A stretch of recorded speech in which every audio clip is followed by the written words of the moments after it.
It is May 28th, 2019. This is the Wrestling Inc. podcast, talking SmackDown live. I'm Glenn Rubenstein, joined by Matt Morgan, joined by Raj Giri.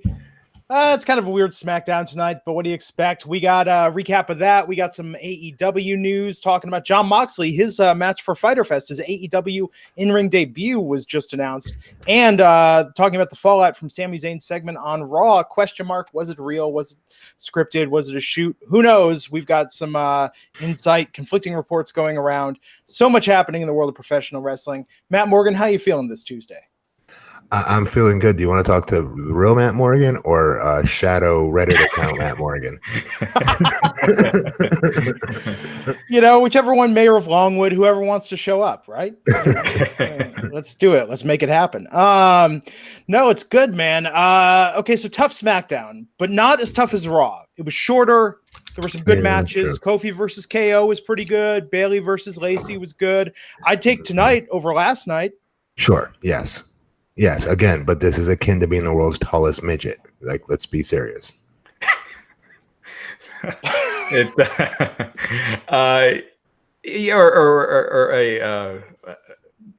nicest smelling fart. It's just there you go. Yeah, that's even better. Yeah. Okay. So we opened the show. Kevin Owens, Kofi Kingston, Kevin denying attacking Big E backstage. He would never do such a thing. I tweeted out, ask Hideo Itami about that. He might say otherwise. This match I thought was good. This was a good start to the show. Solid half hour, right? Very good wrestling. Yeah. Kofi got the win. KO looked good.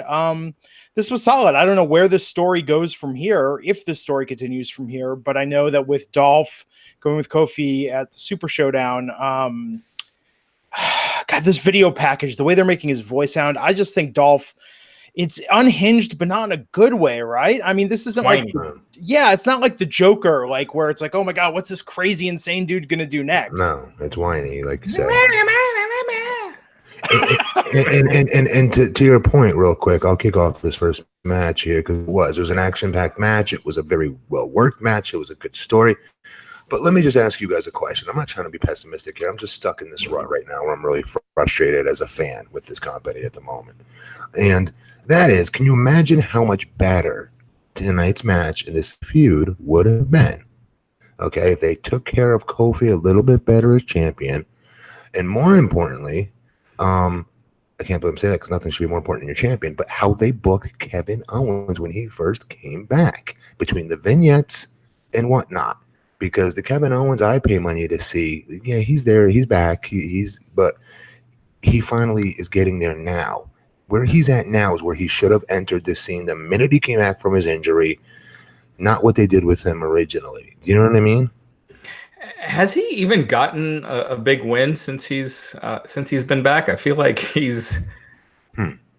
I don't remember him beating anyone. I'm sure there's got to be one or two I'm missing, but I don't remember it. I like that. I thought this match as a match was good, but why not build it? Why not give a storyline at the beginning of the show leading to the match instead of just announcing it on social media? And it's a nothing match with no stakes. Although it was. The work was good. I thought it was really good, actually. But no storyline, no stakes. It's just kind of the problem we see with all of Raw and all of SmackDown lately. Is nothing you watch really has much meaning. Well, where do they go from here? I thought the build was supposed to be Kofi versus Kevin Owens at the next pay-per-view. I get he's not going to Saudi Arabia, but then the pay-per-view after that, I thought they would build this angle towards. They're just going to kill it off tonight? That's what it seemed like to me. I mean, Kevin Owens is not going to Saudi Arabia. It almost felt like they just killed off that program here. I could see them doing something with Dolph again the following month. You know how you get the perpetual rematches a lot of times. So I could see them going with Dolph again. Yeah, you're right. Man, I can't wait. Can't wait for Xavier and Kofi teaming up against Dolph and KO. Yeah, I just think, as far as booking him to win, I think that's been good with Kofi and Seth. They're giving those guys wins. They're not just beating them half the time like they do all their other champions. So in that sense, that side's good, but give him a storyline. Kofi's his promo just at the beginning of this match did not convince me. And I think that's been a problem with him. I think he just needs to be a little more himself, less growly and I don't know. He just comes across as scripted. Yes. Yeah. And it is scripted, but it feels very scripted. Mm-hmm. Plus, KO and Dolph sort of have the same angle, right? I mean, when Kevin Owens has become these promos, he said, "Oh, I was out. I came back from surgery. You're getting these opportunities." Yes. It's just they need something better that they're fighting for. They need some sort of. Then I've been looked over. I'm getting screwed. I'm not getting opportunities. I'm being held back. We've seen that. Yeah, every single guy in the company. A backstory, like Kofi screwed Dolph over a few months ago, and that's why Dolph hasn't been on TV, and to have a reason for that. I'll give you one that at first I thought was kind of silly, but it turned out not to be. It's something as simple as Chris Jericho saying he wants a thank you from everyone on the AEW roster. At first, I was like, this is kind of ridiculous. Is that really the heat here? And it was. And he made it believable. And then he wins the match, and he goes right back to it again. He stuck to it. Yeah. That was thicker as far as, and they had no TV build. It was all off of being the elite YouTube clips and shows. And that was built better, I would argue, of a storyline of the heel not doing I'm being passed over. I'm not getting opportunity. I'm getting screwed. Yeah. I got a better one. Dolph comes back and says, "Kofi, months ago, you and the New Day convinced me that my stand-up comedy was funny, and I've been out there making a fool of myself. Why didn't you tell me I am not good at this?" And you were just trying to get rid of me so you could win the world title. Yes. I'd be slightly entertained by it a little bit more. It'd be at least a good story. It'd be new, yeah. It'd be something. So we went from that to Daniel Bryan coming out with Rowan, cutting a promo, talking about what a joke the tag team division is. Why do they have the talent bury the product? Because they're in the know. They're edgy. They're being edgy right now. Don't you get it? They're listening to the fans. The fans, this is all we chat about, is how crappy the tag team division is. So let's have our champions come out and bury it even further. I mean, what else can they really say? I mean, there are no tag teams on that show. Rusev and Nakamura are MIA. The Colognes, I mean, come on, they haven't been used forever. Look, folks, we can't help it that we happen to be the tag team champions. We're the best tag team in the wrestling business today, and we can't help it that there's no one else here in this division. We can't help everybody sucks. We can't help the fact that WWE creative. Well, they can't say creative, but you know what I mean. Like, there's a million ways he could take that. But P.S. he should not be part of any of this. He's Daniel freaking Bryan. He should be closing out every show, in my opinion. He's still in his prime. He's awesome. And I don't get it. Yeah, we've said this before. Daniel Bryan going from a WrestleMania World Title match last month in April to this. And, Heavy Machinery, God bless them. I find them entertaining, but this is a big step down for him. The tag division is a joke. They really should unify these tag titles. Yes. Yes. Who's the Raw Tag Team Champions again? It's Hawkins. Exactly. Ryder and Hawkins. War Raiders are never used. It's the way to go, Raj. You're coming around, man. That's the way to go. Go on both shows. Yeah. Yeah. Especially given how this wild card rule has really just erased all boundaries of having a brand split, it feels like. So they were out there, Heavy Machinery came out. They want a shot at those titles. And Daniel said, we're going to give you one, but not tonight, not here, not now. I like the promo. I thought Daniel Bryan was great. That's what you should say, yeah. Yeah. I mean, he's entertaining to watch. You believe what he's saying. He doesn't come across like he's memorizing lines. So I thought this was entertaining, even though for the most part, it was what we've heard before. Sonya Deville, Mandy Rose backstage, really hyping that Mandy Rose is on Muscle and Fitness Hers, the cover of that magazine this month, giving out copies, which led to a match, Mandy Rose versus Carmella, during which time Mandy's really hyping the magazine appearance, taunting Carmella with it. Not much of a match here, but Mandy Rose picked up the win on this with a roll-up pin on Carmella. What do you think they do for Mandy Rose to give her like a feud or a story? things like this. I mean, but unfortunately, this gave me a bad flashback. It gave me a bad flashback when I was with WWE and the girls were fighting over Playboy covers. Yeah. You know, I believe it was Tori Wilson and Sable at the time. They both graced the cover together. And I forget what it was, but they did a storyline. I could have sworn the year I was there, on SmackDown or Raw, rather. It was about the Playboy cover with whoever their opponents were at the time. Right. And it was kind of chintzy like that. But I will say this: that is a big feat to be on Muscle and Fitness. That's actually a really big publication. That is a big deal, actually, in the bodybuilding. I agree. Business. And it's good exposure for her. You know, and they're grooming her. She will be one of the top girls, if not the eventually. I mean, they've teased her going with Sonya Deville down the road, you know, like them having dissension. And I'd like to see them get there eventually, but I could easily see that being something that they drop completely. Like like Bailey and Sasha. Yeah, exactly. But I'd like to see them do more with that, because I see a lot in Sonya. I think she could be, if she works on her promos a little more, I think she looks more and more like a star, doesn't she? Yeah, exactly. Yeah. What was that? Ember Moon was reading a book backstage at Dr. Jekyll and Mr. Hyde. I mean, this is what the storylines for the women have come to, that she got interrupted reading a book. Yeah, well. She's sophisticated. What's wrong with that? You mean wait? So you mean to tell me that like in real shoot backstage, Glenn would be reading Wall Street, Kane would read Wall Street Journal, JBL, Wall Street Journal. Yeah. There you go. They never start any of their angles off with that. Right. Exactly. Yeah. It's interrupting her reading, so she's gonna be pissed. I agree. I think both Sonya and Mandy look like stars. And if you want to make your business or website look like a star, let's thank the sponsor of tonight's episode, which is Wix. WIX. With Wix, you can create a professional website all by yourself. Wix is absolutely fantastic. I've used it. Raj's wife, Angeli, has used it, who I met at StarCast. She was quite lovely and was talking about her experience with it, how Raj put her down that path. She didn't have to bug him to build a website. She was able to do it herself with Wix and make something that looks amazing. Now, over 140 million people use Wix for their website. You can start and publish for free.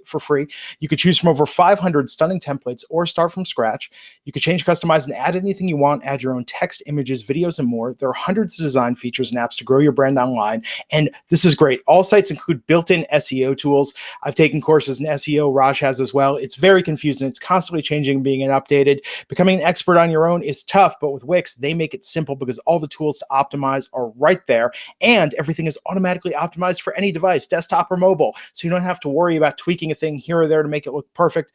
Wix is going to take care of all the heavy lifting. They're going to get you all the tools you need to create the website that you want. And if you have a business, millions of businesses use Wix to create websites. You can instantly connect with your customers, manage all your interactions in one place, and use their advanced business features to boost your productivity, manage your workflow, meet your deadlines, build customer relationships, and more. You want a mailing list plugin? Boom. You want to take online payments? You want to make an online store? Wix has got the tools there, whether it's for your organization, your business, or just if you want to do a fan site. Wix has got the hookup. And we have got a deal for you. You can get started now by going to Wix.com. That's WIX.com/podcast. You're going to get 10% off. Like we said, you can get started for free and then upgrade to a paid plan. Check it out. Kick the tires. Try out the features. See what you like. WIX.com/podcast. You're going to get 10% off your paid plan. And Raj, your experience and Anjali's experience with this, right? Super simple, super good. Absolutely. And you know what? Even if you don't have a business, you don't have a need for a website, but I always wanted to get your feet wet. Wrestling Inc. started off with me just wanting to learn web development one weekend because I hated the engineering school I was going to, and I was a chemical engineering major and just bored as hell. I'm like, hey, I like wrestling. I'll just make a quick fan site and just learn how to make it. And it's led to my full-time gig 20 years, I'm doing this 20 years later. Yeah, so if you ever just want to get your feet wet and try it out, learn how to make a web page, quick and easy, and just get your feet wet, get started. It's a great way to do that. Absolutely. WIX.com/podcast, and we thank them for sponsoring Wrestling Inc. Going back to SmackDown tonight, oh man, the 24/7 title. So much drama with the 24/7 title. We got backstage vignettes, Drake Maverick leading the chase on R-Truth with Carmella in tow. Things did change hands, but before we got to the ring for Shane McMahon Appreciation Night, where that title changed hands, Aleister Aleister Black, pardon me, folks. Aleister Black had another cryptic backstage promo saying that he's not picking the fight with someone. He's waiting for someone to pick the fight with him. Matt, are you still on board with these promos that he's been doing? I'm on board with him. So I think because I like him and I want him to do well, I'm not able to grade it appropriately. Like, if it was anybody else, I'd be like, Yeah, I agree. You know, we've talked about this before. His character, you know, they've done some super cool interests in NXT. I wish they would do more of those in his vignettes with candles and smoke. And there's a lot of cool special effects and stuff you could do. Just the plain black background. I forget what Aleister Black has said like within 15 minutes. It's not anything that really sticks. And I just think make them more effective and improve the presentation. They're giving him Bray Wyatt's old promo copy. It feels like. Yeah. But Bray Wyatt, they did the cool stuff way back in the day, the woods with the cabins. Hell yeah. They did awesome stuff with them. Yeah. It's like later era Bray Wyatt. And we did see a rerun of the Firefly Funhouse promo from last night, tonight on SmackDown. I feel like with Aleister, they should have had him just say, I'm not going to Saudi Arabia, folks. Stay tuned for 2 weeks from now when something actually will happen with me. Well, why? Because nothing's going to happen. He's been doing the same thing. So why be like, by the way, I might have been on the show in a week and a half, but I'm not going to be, He's Aleister Black. He's not going to have he's not supposed to be having these like normal conversations with us. He's supposed to be like from like hell and stuff, right? Yeah. He should pull out his file of facts, call up his calendar and saying, you know what? See you guys in mid-June. I want someone to call me back, but not on this date. Yeah. I don't know. It's just silly. I mean, of course, I'm saying this in jest, but it's these are the parts that were a little tough to get through. With the Shane Appreciation Night thing, Shane McMahon is not a good heel, right? No. He's been dragging these segments down, which is weird. I never felt that way when he was a babyface. In anything he was in, even when he was a heel back in the day, he didn't do this. I don't know what it is. Because he was a heel, but he was always involved with his dad somehow. So either against his dad or with his dad. So it kind of had this energy, but him alone is just blah. Even when he was doing the SmackDown stuff with Paige and just kind of in backstage stuff and not really doing much, it was still fine. It wasn't like, oh shit, it's Shane again. Right. Yeah, you're right. No, he was what I thought one of the top baby faces in the company since he came back a couple years ago. When he and Daniel Bryan were the GMs of SmackDown, it made, I thought, SmackDown pretty edgy. Didn't you? Between the two shows, like it was fresh. AJ was on. There's a lot of newer guys on top at the time. It was a more exciting wrestling show. It was just so much better. Yeah. And it just feels like he's trying too hard. We've seen the Shane character for so long. Just a lot of it just doesn't feel realistic. I don't know. It's just quickly overdone, even though he hasn't been healed that long. And then we see highlights from his. What's that? Nothing. We see highlights from his WWE career. He gives props to the production team, name drops Kevin Dunn, and fans boo. Barely. Yeah. I almost thought that was going to get a louder reaction. Yeah, most people don't know. Yeah. Mrs. Morgan was got a big pop, but she's too much of a wuss to pass by the camera. Larissa. I was trying to show her, but she's too much of a wimp.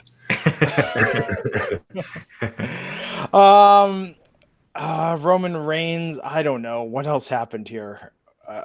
This is where I started to fade during the show tonight. Elias did a song about Shane. There was that, but then R-Truth came running in. Drake Maverick was behind him. Drew McIntyre beat him down with Shane and Elias, and then Elias pinned Truth to become the new 24/7 champion. And all I could think was Matt Morgan in my head saying, "Don't get any on ya." He got the enchilada smeared all over his face is what happened with that one. That was bad. And then he lost it. It's like somebody took his face. You're talking about getting blank on you. It's called SHIT, kids. He took somebody. It's like somebody took his face and put it in the damn toilet and gave him a chocolate swirly. Is what that was, as far as the analogy of getting it on you, getting some on you. Yeah. What were they thinking? They didn't hit anywhere near this. This is one of those cases where this title is already at a level where, as soon as Elias won, it's like, oh no, poor guy. That's where he's at now. That's where they see him. He's going to be running around backstage, Or Raj, the way they're going to pitch it is, or you're going to be the one that's going to make this championship make something. It means something. And then, okay, Mr. McMahon, yes, I can stutter. You know what I mean? He has this way. I'm telling you, he's a great salesman. Yeah. I can't wait to stutter. Like when I left, I'm telling you. He's good. Yeah, I think Chris Jericho, doesn't he call it like the Jedi mind trick that Vince has or something like that? It's crazy. And it's not like, okay, you're a mark for Vince. You grew up watching him, you idolize him, that kind of. It's not even that. It's as a salesman, he is good because he gets passionate, he gets all sweaty, he gets into it. And why this makes sense and how you're an idiot for not seeing it. And you're like, wait a minute, I am an idiot. Yeah, why don't I? You know what I mean? It's really, impressive. Yeah. It is Jedi mind trick. It really kind of is. Is that what Chris called it? That's funny because it is. Then after this segment, we got Bayley versus Lacey Evans. So Shane then announced. Did you say that he announced a tag match? And yes. The 24/7 rule is no longer in effect till the end of the show. Suspending it already. So yeah, for the main event tonight, we had what was it? Elias and Drew McIntyre against R-Truth and Roman Reigns in the main event. Yep. Yeah. 24/7 rules didn't apply. Great. Already messing with the 24/7 title. Yeah. I mean, not that we're fans of it too much to begin with, but Right. I mean, I don't know. I don't know what to say because I feel like I'm contradicting myself by saying, how could they put it on hold? You can't do that. Yeah, it's not like you could have had Elias beat somebody up backstage that's coming after him in one backstage segment. Just it doesn't hurt anyone. I don't know. Yeah, he should be that big of a star where, yes, somebody should be disposable enough for him to be able to do that. Yes. Yeah. You know what? All I want out of life is I want somebody to write a drama/comedy, a dramedy, if you will, of a wrestling promotion that's like the WWE. The WWE can even do this, of what it's like to work backstage at the WWE and just make it a comedy with dramatic elements, to have a writer that's back there going like, can't we have consistency on anything? Who's just like shrugging. I'm sure it's coming. I am sure that's coming. I mean, go ahead. Oh, I would go ahead, Matt. What was that kid that did that comedian that did the Triple H thing? Remember on YouTube? Oh, Max Landis. Yeah, his he had some issues. Who cares? But the thing, his project itself, that was damn good. Wrestling Isn't Wrestling was fantastic. So they're definitely going to do. Somebody is going to do this. You know they will. Would be even better is just film the creative meetings and then Vince McMahon's reaction and then Vince in his office. Just film that all day, chop it up real quick, and have that for 2 hours every week. And that's, I think that'd get higher ratings than Raw or SmackDown. I'd watch, yeah. Yeah. I mean, but that I think would be compelling television to see what goes in to these weird shows. I want to see the battles backstage. I want to see creative having it out with each other. Bayley versus Lacey Evans. I thought this was a really good match. It was a good match. Charlotte on commentary was a little distracting, but they were setting something up there. So what'd you think of this, Matt? I liked it. This is one of my favorite parts of the night, actually. Yeah. This surprised me because, again, she's new. Yeah. She's still getting better. She's new. And it really bodes well for Bayley. Bayley was able to show she can lead somebody through a very good match and be the quarterback out there. See, Bayley's always been good enough to be the quarterback, but she's always been, the third of the 4 horsewomen, right? Yeah. So in a lot of her segments where she's working those girls, more or less those girls are the ones calling more of the action, I would say, and leading the way. But Bayley called that match, no question about it. They rehearsed what they were going to do, I'm sure, but there was a few times in there I was watching really closely and rewinding and going back, and Bayley did a great job of communicating with her and calming her down a couple of times. I thought Bayley's really good. Yeah. And, again, with the champions getting wins, it's good seeing Bayley get a win. Felt a little weird that they're beating Lacey already when she. Yeah. I mean, to me, I was talking with Glenn about this before. A lot of times that's when it seems like they've lost faith in someone or they're pushing someone down the card. And that's how it starts. Is all of a sudden you're not winning. And then sooner or later you're in multi-tag matches doing nothing. I would say yes to that normally. Somebody this new losing that early, yes. But the 50-50 booking stuff has made me now throw my hands up in the air because I can't really I don't know if that's really the case anymore. If somebody loses early, is it a case of, okay, we don't believe in her anymore? Is it a case of, well, we're going to test, see how she does if she loses? How's her ego handle it? Or 3, is it's 50-50 booking, and wins and losses don't matter here. She can lose, and no big deal. She'll get her heat back the next week. Bailey needs a win here. No big deal. Do you know what I mean? Like, I don't know which of the 3 it is there nowadays. But they were teasing on Raw last night that this feud with Lacey and Becky is still going. I mean, she walked to the ring when Becky was there. So you would think like Becky's the top female star. You wouldn't want her top contender getting beat the next night. But you know, again, what you said, the wins and losses not mattering, but common sense booking would be like you'd want to probably get Lacey a win, not over Bailey, but over somebody else to kind of build her up. Then you don't have a Wrestle Bailey here, because then we'd be complaining if she did beat Bailey. Well, there we go again, Matt. It's the AJ Styles theory. You know, he's the headliner and champion of SmackDown at the time. You guys used to say this. And at WrestleMania, he's kicking the show off. Why, you know? Yeah. SmackDown is a redheaded stepchild between the 2 shows, and here's another example of it. Yeah. If they had her beat Bailey. Yeah. Well, I'll tell you, Charlotte was on commentary, and it seems like they were really putting over this idea of Charlotte and Lacey as a tag team, and fans have been talking about this. I said that the night they were in the ring together. I said this would be Vince. Oh my God! As soon as Vince saw that, I'm like, I can't even pontificate because it's politically incorrect to say the word I want to say of what I'm sure he did. Those are to make an O-Town reference. Those are Vince McMahon's liquid dreams. There you go. Hey, and then they just put the kibosh on that completely with them attacking each other after this match, after Lacey lost to Bailey. With that, we know of. We saw with Sasha and Bailey how they would break up every couple of weeks and then they're back together. True. Yeah. So hey, I don't know. What do you do with the women in general right now? Okay, so Charlotte and Lacey, are they going to program with each other? Who's Bailey going to be feuding with going forward? That's the big if, because if they don't, I think it'll be that tag thing. I really do, because it'll get more of them out. It brings Bailey, who's the champion and should be the figure on the show, should be the central figure for the females, but it will always be Charlotte between the 2 of them, whether she's champion or not. This gets Bailey in a meaningful storyline, right? Whoever she tags with versus those 2. Yeah, I mean, I could see Mandy Rose sooner than later, but that'd be a good. Mandy. You know what? That would be good. But are you ready to see Mandy lose yet? No, or Bailey. Neither of them right now. Yeah. They'll probably keep her with Charlotte for the time being. You know, I don't know if they want to beat Charlotte too much either, but Charlotte could take it. Yeah, she's Teflon at this point, in my opinion. She's very, very credible. Lacey has got to win, right? Her next, she's got to get some wins. I hope so. Yeah. So we'll see. We'll see where they go from here with these 2 and with Bailey. I don't know. I'm worried that Bailey's going to take a backseat if it's Charlotte versus Lacey in a feud. That seems like that's going to suck up a lot of oxygen on SmackDown. Maybe Bailey versus Mandy. That could actually be good, although I worry that they're going to let Mandy go or have Mandy go over. That's what we just talked about.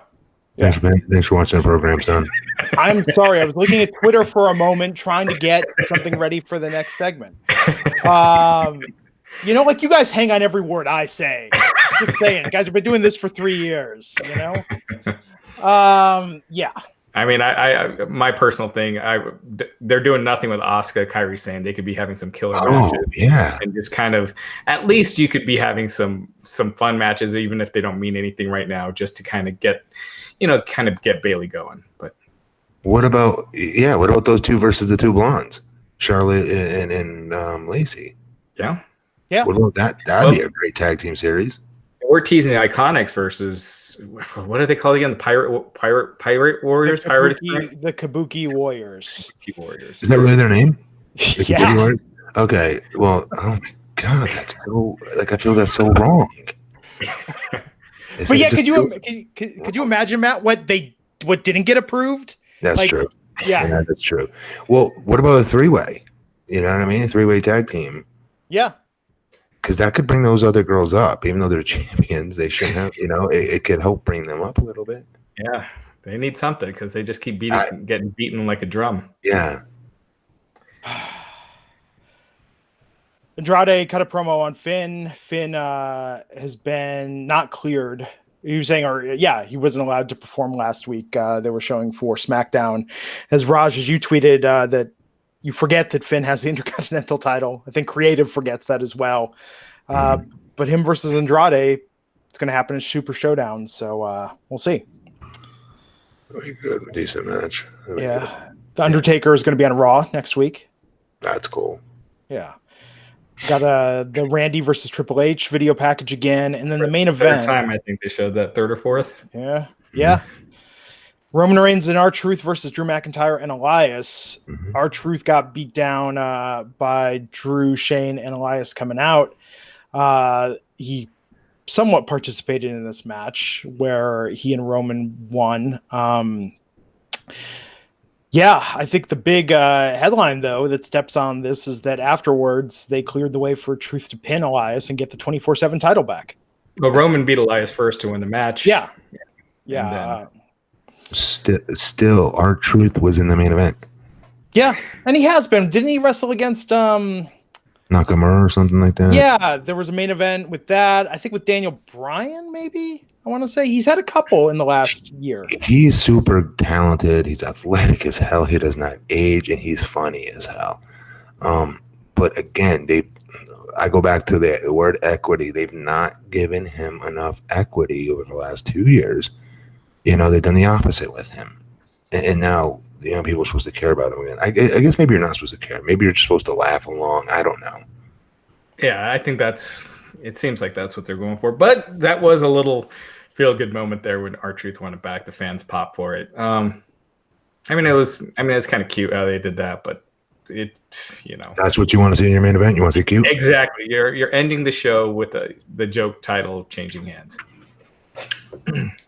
Yeah. So that was SmackDown tonight. Move on. Yes. AEW. Yeah. What everybody is thinking about this week. What everybody's talking about. Even Monday Night Raw, Sami Zayn talking about AEW last night, name dropping them on the air. AEW, people showed Google Trends. They got a spike in search traffic. And Meltzer on Wrestling Observer Radio today, Meltzer and Alvarez were arguing about their sources, saying, was it cleared? Was he given the line? Did Sami go into business for himself and shoot with this? Raj, what's your take? What are you hearing? So I've asked a few people, and none of the guys I asked knew.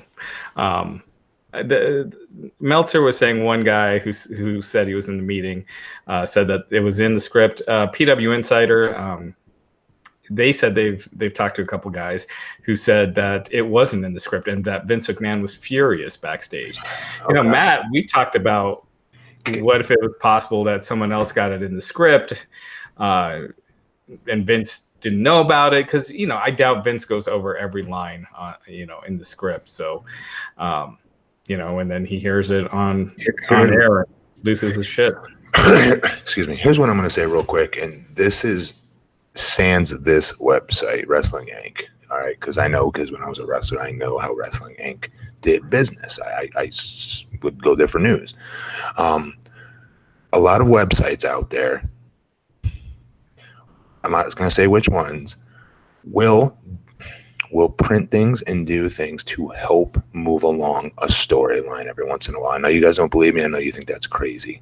I promise you, in certain cases, I've seen it with my own eyes. I've seen guys that have used websites so they can get nice things said about them and remain anonymous. But I've also seen where websites would further a narrative along that they don't truly, that's not really the truth on something. Okay, I'm not gonna say any which ones because that's not my job. So I take any of that with a grain of salt. There's no way on God's green earth that Sami on his own just said AEW. No way. Right, but there's also no way that Vince would want that said, right? So is it something you would think so? You would think so. The WWE I know, the Vince I know, is you don't sell for your competition. If you're number one, you ain't sweating number two. And the minute you say their name, you're giving them, right. So you give them attention. So I don't know if it's that or maybe it was Hunter and Stephanie again trying to convince them like they did with NXT about there's this new upcoming way of wrestling that's happening, Vince, and it's passing you by. Let me just get these kids and bring them this. We're gonna call it NXT. We're gonna put it on tape. We're gonna film it. Let's see what it does. What do you have to lose? We got to find our superstars of tomorrow, but we got to do it this way. And then eventually he sold Vince on that. Vince wasn't behind that at first. So there's a few times, more than a few times, Hunter's had to go to him and sell him on things. And I just don't know if this was one of them or not. I just don't believe Sami just went out there on his own and said that. Just no way. No.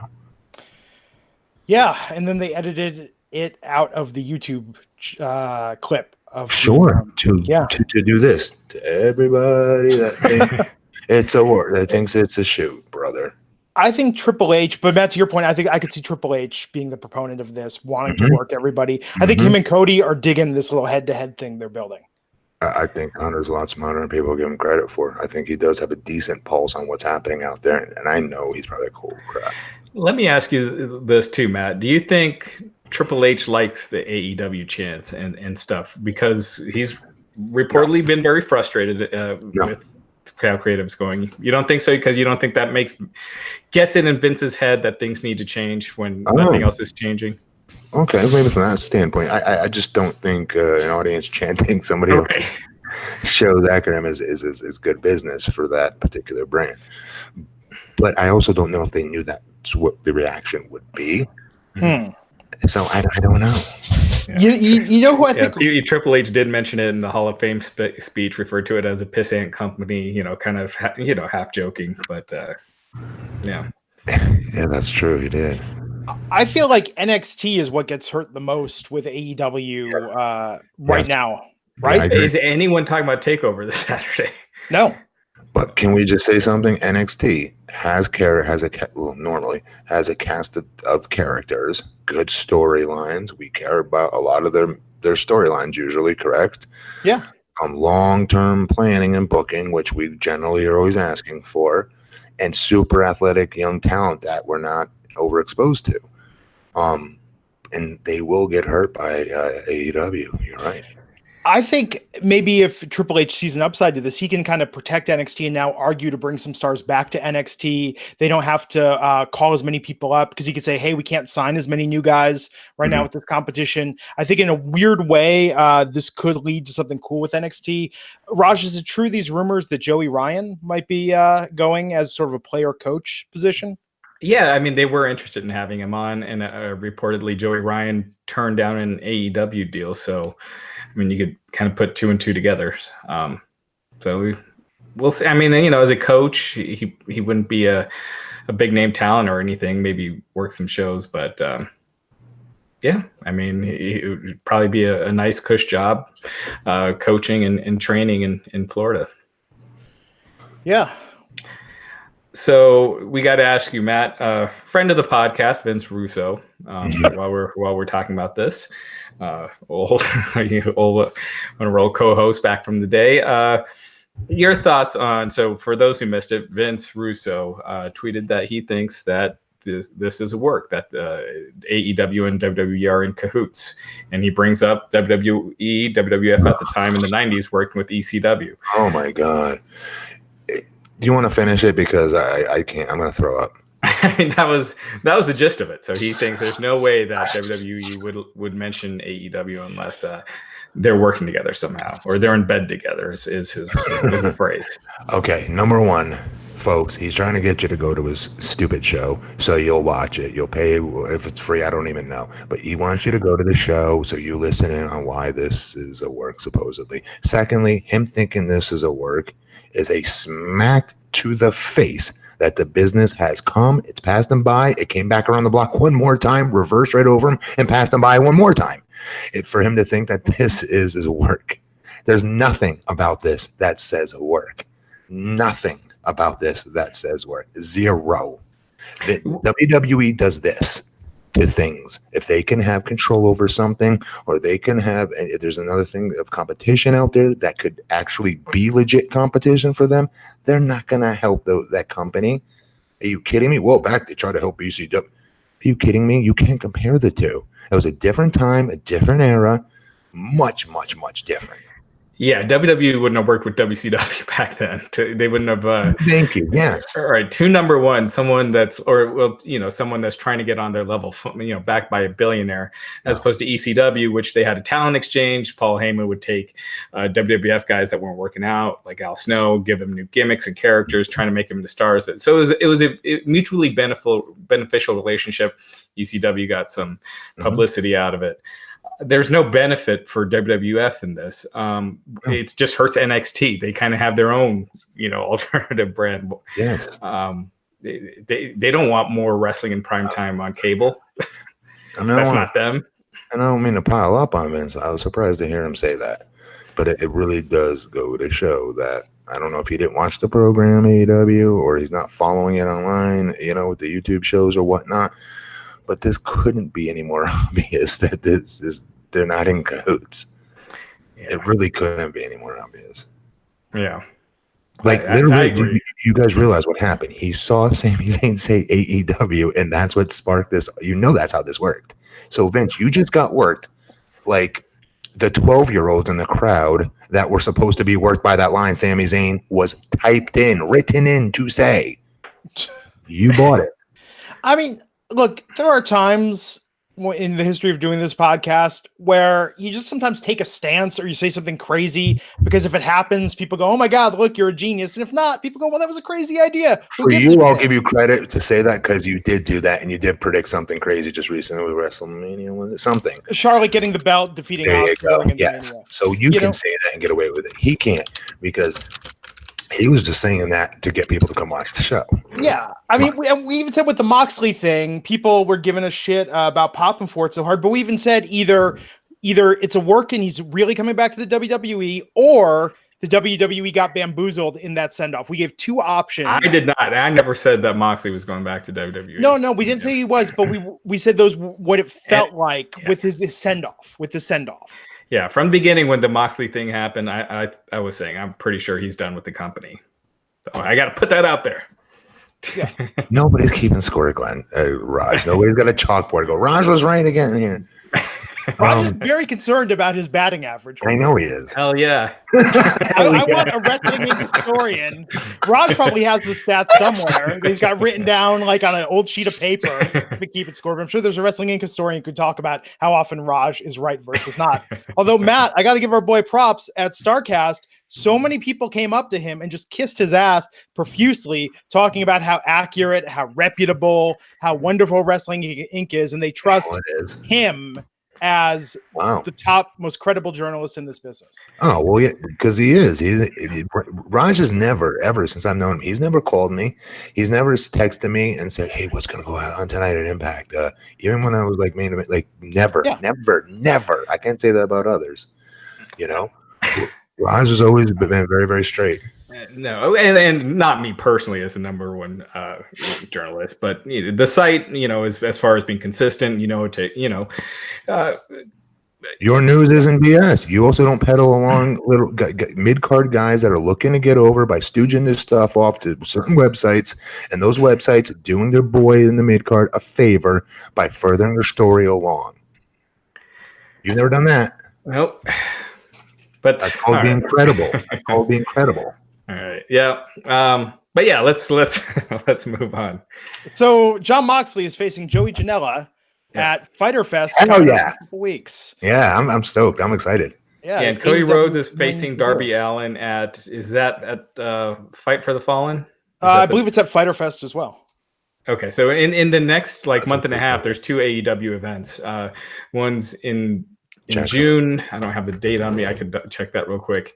And then the next one is a couple weeks later in July. Yeah, June 29th is the first one. June 29th. And what was the other one? What is the other one? Let's see. I think it's like 2 weeks later. Yeah, Fight for the Fallen is July 13th. Okay. And both of these are going to be on BR Live for now. I don't know if that means pay-per-view as well, but BR Live. And so, Glenn, Matt, let me ask you guys, with the deal that ESPN Plus has with UFC, where they show some events for free, and then they also air the pay-per-views where you got to pay. Mm-hmm. Do you think it makes sense to have a couple events here that that are free for BR Live subscribers. So it raises the profile. It gets more people watching, and then the big shows you do as pay-per-view. Definitely. Again, I had no problem being a first time. I'll be honest, I'm not very savvy with this stuff, and I never heard of. I know Bleacher Report, but I didn't know there's a BR Live. You told me about it. I went to it, had no issues with the pay-per-view, loved the stream, was able to watch it on my phone. I brought it to the gym with me. I mean, I was able to do anything I wanted to do with it. It was great. Yeah. And I didn't miss any of the action. Great stream. And would I sign up for it after that experience? Definitely. And by them giving away, a free match or so, it's going to get more people to sign up for that as well. Yeah. I could see them with, so what was it? 66,000 is what All In did for 55,000, pardon me, for the buy rate. I think and real quick, that's between pay-per-view and Fight. So I think Fight did like 30,000 and 25,000. Okay. Really? Double or Nothing. How's that? Double or Nothing did what? Well, we don't know yet. Not out yet. Oh, you're saying All In did that. All In, number. right. Yeah. Oh, okay. So that's kind of the benchmark. This is said to have done quite a bit better than All In, just from the early reactions. Dave Meltzer, he's been doing the cable numbers forever, said the response has been bigger for this. Does he think it'll be over 100?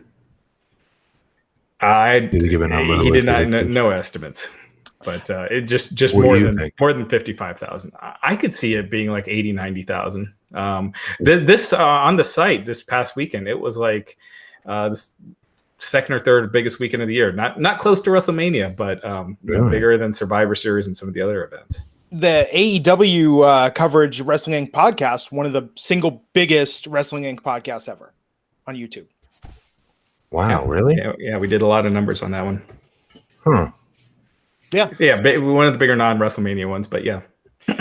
So I could see them going one route and saying, as a thank you, we're going to make the next one free to everyone. That would be a good move, but it's got Jon Moxley's in-ring debut and people will pay for that. Oh, yeah. So I wonder if what they do is they say, hey, if you buy All Out now for $60, we're going to give you the next two for free. And then we'll sell them individually for $20 a piece. Honestly, you guys, I'm perfectly okay paying whatever the hell they charge. I really am. I get my money's worth. Yeah. And the Fight for the Fallen show is kind of like a charity event for supporting victims of gun violence and things like that. So that would be the one they give away. Right. That's kind of like a gift or something, like something for the community, I guess. So yeah, we'll see. I mean, this event was a big success. So if they want to follow it up that soon, it's I'm sure it would still do well. I don't think it would do as well as this. Jon Moxley, it is his first match, but you would guess at All Out, the one in Chicago, that you're going to see the big match. It's like the Moxley versus the Jericho, or the, Omega versus Moxley and Jericho versus Page is where it looks like they're going. Yeah. Right now, I think most wrestling fans, if they gave us an option for $99 to get access to everything they do the rest of the year, I think we'd all pay that in a heartbeat. Mm-hmm.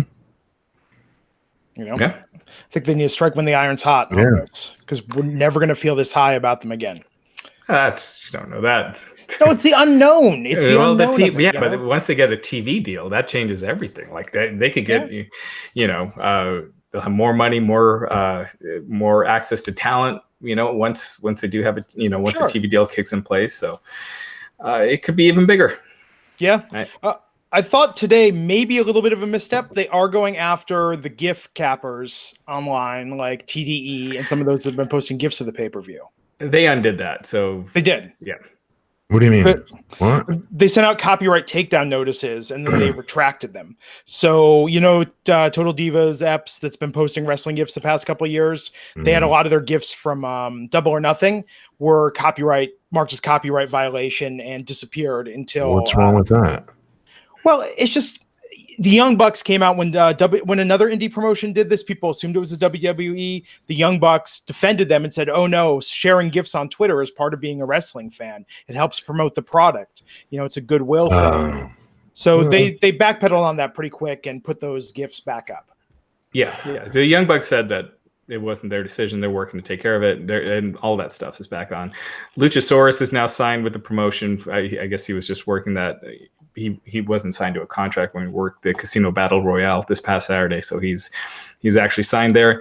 And really quick, WWE canceled another SmackDown house show on a Monday night.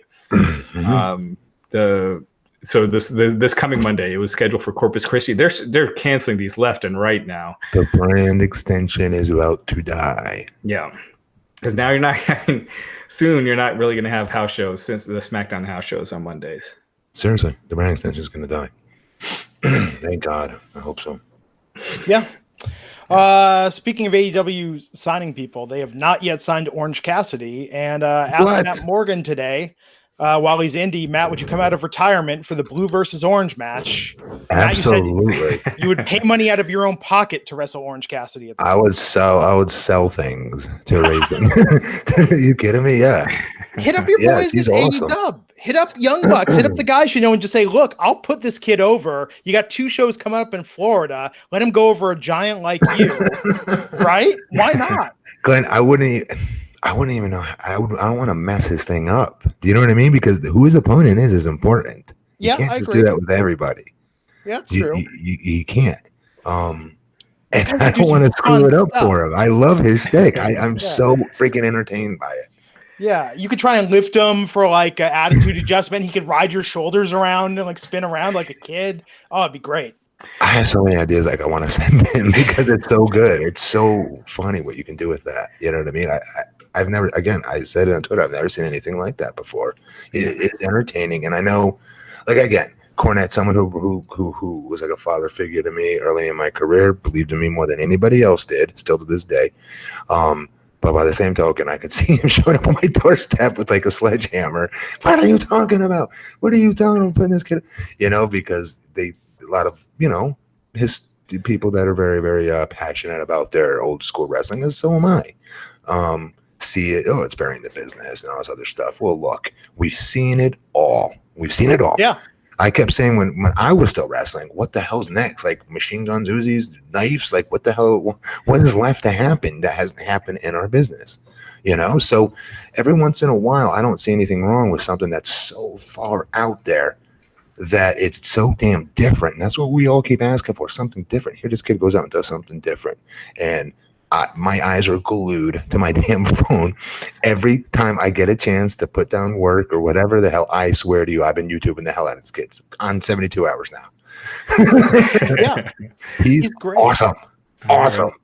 Real quick, we're going to be back here Saturday night with the post NXT TakeOver podcast. It kind of got buried in the news this week. Let's just run down these 5 matches real quick. You guys just throw out who you think is going to win. Matt Riddle versus Roderick Strong. Riddle. Yeah, he lost last month to Velveteen Dream. I think he needs a win here. Forgotten Sons versus the Street Profits versus Oney Larkin and Danny Burch versus Kyle O'Reilly and Bobby Fish. The vacant NXT Tag Team Championship vacated by the Viking Raiders. Who was the last ones you said? Kyle O'Reilly and Bobby Fish, Undisputed Era. Undisputed Era. Although I'd like to see the Sons win. If the Street Profits don't get it now, they are the new Enzo and Cass. They're never getting those titles if they don't win it this time. I think the Street Profits, and that's my pick. Okay. North American Championship, Velveteen Dream versus Tyler Breeze. Velveteen Dream. Yep. I know. Dream. I want Breeze so bad to just hold a belt at some point. Even if it's just somebody else's belt he's holding for them. I want that guy to hold a belt. In NXT. Yeah, but I think that would bring Velveteen down. But NXT Women's Championship, Shayna Baszler versus Io Shirai. Matt? I don't even know if I care. Baszler again. I think it's time to get Baszler out of there.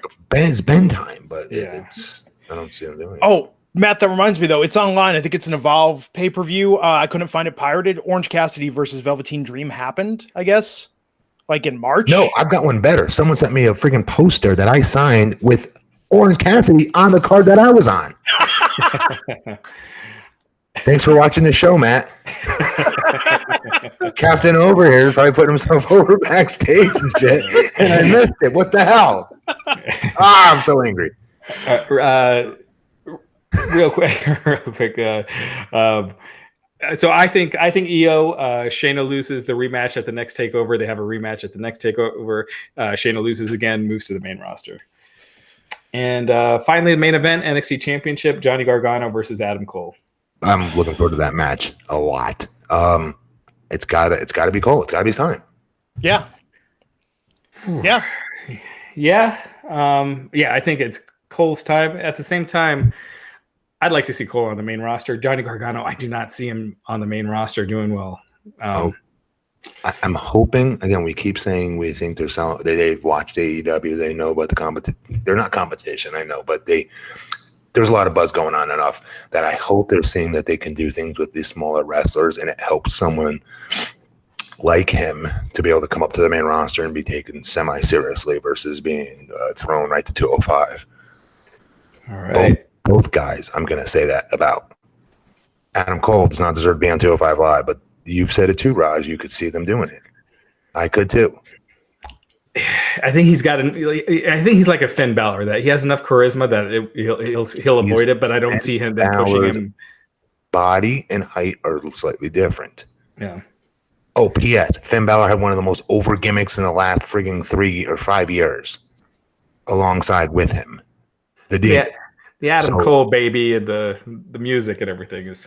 You cannot compare that. Let's rewind and go back to when the Finn Balor at NXT was doing the demon entrance was insanity. Yeah. You got to go back and really truly put yourself back in that moment. It was super over. I love Adam Cole. I want him to do great. We're trying to be real here of how Vince and they book these guys. It's not, they need to move. They were doing the right thing with the Daniel Bryans, the CM Punks, the AJ Styles, the Samoa Joes, the guys that they would never sign. When I was there, they would never sign those guys. Those guys would do dark matches, and I'd squash them. The guys that were way better than me. You know what I mean? But because I was bigger, that was the way WWE was. Now I thought they were catching up with the times and seeing it's a more faster moving sport. It's an athletic event now, a lot more than it ever has been. And I thought they were moving along at a good pace. They were just now going out there and getting, all these other guys, these indie guys that were running rampant in ROH and, TNA and other places. And now it feels like they're still back. They've moved back a step again. And I'm worried because they've taken this time to take that step backwards again with the way the business has been evolving. Guys like Adam Cole are going to be left out and not get the true opportunity that workhorse deserves. He's a workhorse. Especially with the wild card rule, right? You put the Undisputed Era, you call them up right now and you put them on Raw or SmackDown. Ooh. I mean, they're DOA at this point if we keep getting shows like we've been getting these last couple of weeks. Wait, what do you mean wild card? What are you talking about? Well, because of the wild card rule, there's not as much time for new talents. They're utilizing the same talent across both shows. So unless they're really, really high on them, it's a much worse atmosphere than for a new NXT talent to get called up in right now than it was a month ago or 2 months ago. Why can't they bring those three up and just do what they did with the Shield at the time, other than Roman Reigns and Seth Rollins' height at the time? No, I know nobody thought he was as tall as he ended up being. Do you know what I mean? They weren't big, imposing guys, except for somewhat Roman, and they were covered at the time, their bodies. But I think you were talking about Adam Cole, Matt. I mean, Kyle O'Reilly and Bobby Fish are much smaller than Adam Cole. I was gonna say, you can't keep them together though, and have that be the thing. You put all those guys in those T-shirts. I said this before. I couldn't tell you if you put a picture of them next to Imagine Dragons, next to Walk the Moon or some other band. I couldn't tell you who was who between Undisputed Era, and most people couldn't either. I know what Adam Cole looks like in the ring, but in street clothes, I can say that about a lot of guys that got called to the main roster. Yeah, but they're not the Shield. The Shield with their gear, with the Undisputed Era, they wear those T-shirts. I think that hurts them. I'm trying to be optimistic. Yeah. Yeah. No, I hear you. Because I'm a big fan of those guys. I'd like to see them get a chance. But I would think they have a better shot as a group of three. Again, because they could be jumping people 3-on-1s. Yeah.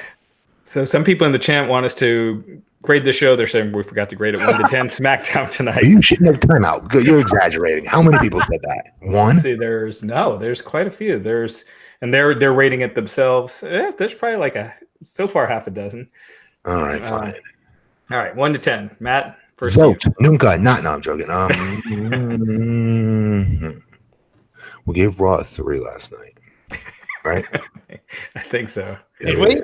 Yeah, we did a 3 or a 4, right? You know, I was giving him a 3. So then tonight's got to be about a 4.8. Yeah, I was thinking 5 or 6. 6 being generous. I'd say a 5. But I give it a 5, but on a scale of 1 to 10, with 10 being the worst and 1 being the best. So All right. It was okay. I mean, if you can't go to sleep without knowing what our final thought is on SmackDown, it was all right. If you don't watch it, you've missed absolutely nothing. But we do get lots of. I don't go to Twitter much about wrestling. It's always stuff that I'm generally doing in my city and things like that. But I started the Orange Cassidy thing today because I saw Glenn's post. It was funny. Again, you get so many replies and so many people direct message me how much they watch our show or listen and watch it, and others that say they don't even watch Raw anymore. That they come to watch this, and that's how I'm like, that's insane. That's pretty cool. We had a lot of people telling us that this past weekend at StarCast. It's a real thing. Yeah. We ain't BS, and the people really do. So we gotta be more cognizant of that, and I do. No, and I think this podcast, and let me just say that to the people that watch this, even when Raw or SmackDown is bad, this podcast is still fun, and probably the high point of my wrestling week is talking about it with you guys, what happens, good or bad. And I love that people tune in to listen and watch. Yeah. On that note, guys, Saturday night, NXT TakeOver 25. Stay tuned for that. Matt, what do you want to plug before we go off the air here? Blueprint Matt Morgan versus Orange Cassidy. Someone make it happen. I'm joking. They've got to make that happen. Glenn's pushing this way too hard. I'm going to make it happen. Nervous. Matt, I'm going to be out in your area. If this happens in late summer, I'll show up. I'll do something in that match. We'll find an indie and make it work. I want to see it happen. I'll put down cash to make that happen. Absolutely. I'm Glenn Rubenstein. Find me on Twitter at Glenn Rubenstein, where I live tweet along with WWE programming. Raj, what's coming up on the site? The usual plugs. There's so much. It's such a busy week that it's hard to keep up. So just keep checking. Go every 5 minutes. There you go. There you have it. Till next time, folks. We'll catch you back here on the Wrestling Inc. podcast. Take care.